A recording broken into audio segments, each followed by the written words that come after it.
Notre-Dame de Bétarabe était promis un bel avenir. Attendez, mais vous êtes qui, vous? Je suis Henri de Beauvillage. Et qu'est-ce que vous faites là? Je viens vous parler de faits divers. D'accord, donc ok, on m'a pas prévenu. Donc là, on change de rubrique, c'est ça? C'est ça. Et elle s'appelle comment? Faites entrer le chenapan. Oh, c'est joli. Bon, et bien donc tout de suite, nous passons à la rubrique Faites entrer le chenapan.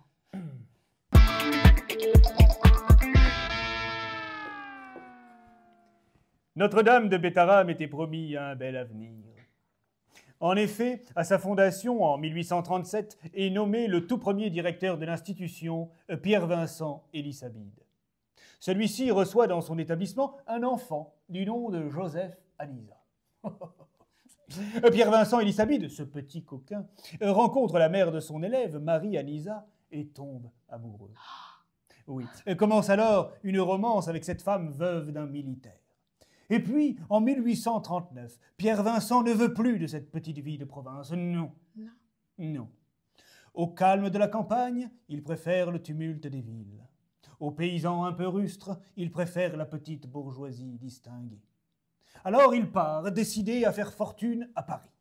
Fier de son courage et de sa réussite, il invite le jeune Joseph, Marie et sa petite fille Mathilde à les rejoindre pour profiter de sa richesse nouvelle.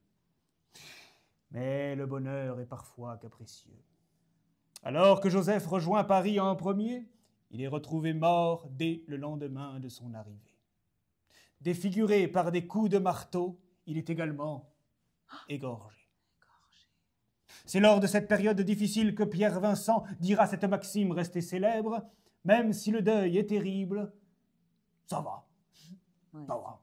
Mais ça va. Ça va. Ça va.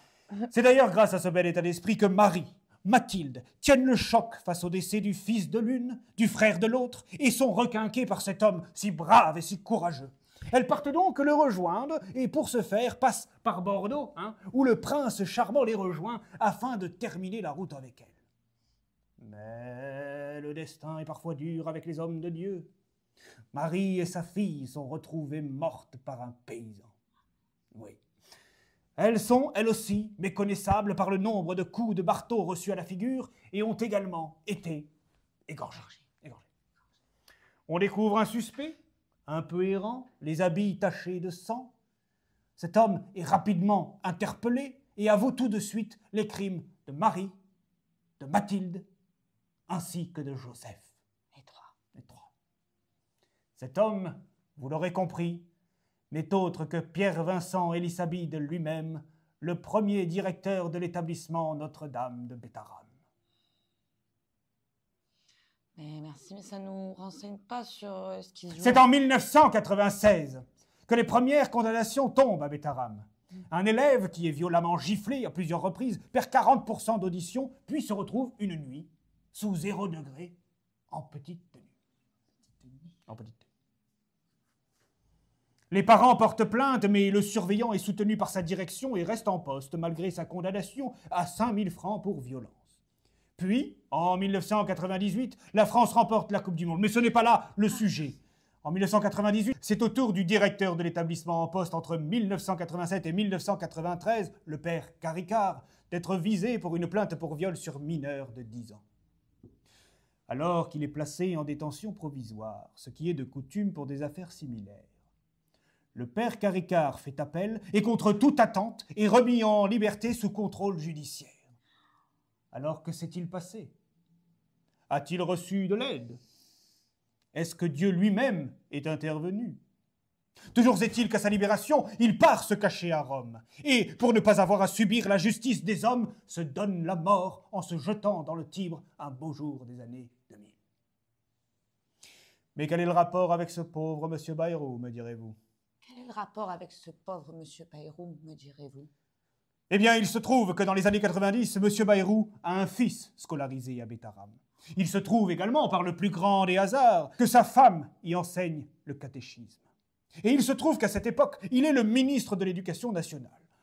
Alors, il lance une enquête pour calmer l'opinion et le rapport de l'inspection académique conclut que l'établissement n'est pas un endroit où les élèves sont brutalisés. Mais qu'est-ce qui a bien pu dévier les inspecteurs de l'académie de la vérité? Une force supérieure, un aveuglement soudain, Jésus. Toujours est-il qu'on retrouve Élisabeth Bayrou, la formatrice, en enfant de Dieu, aux obsèques du père violeur Caricart. Cela est certainement dû au hasard. Imaginons un petit peu. Élisabeth Bayrou se promène à Rome.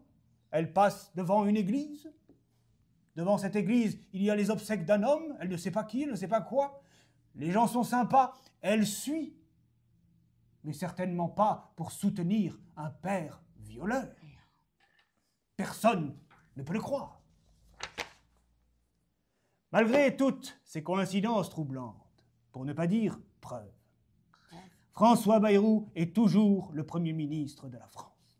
Mais par quel miracle était-ce possible? Par qui est-il soutenu? Le Vatican? Le pape François lui-même? Ou alors, hypothèse la plus probable, François Bayrou est-il Dieu?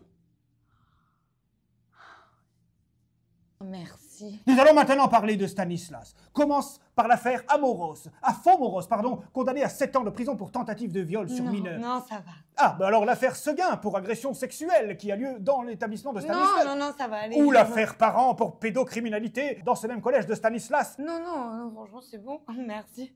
Bon, eh bien la prochaine fois alors. C'était... Vous allez revenir? Peut-être. Henri?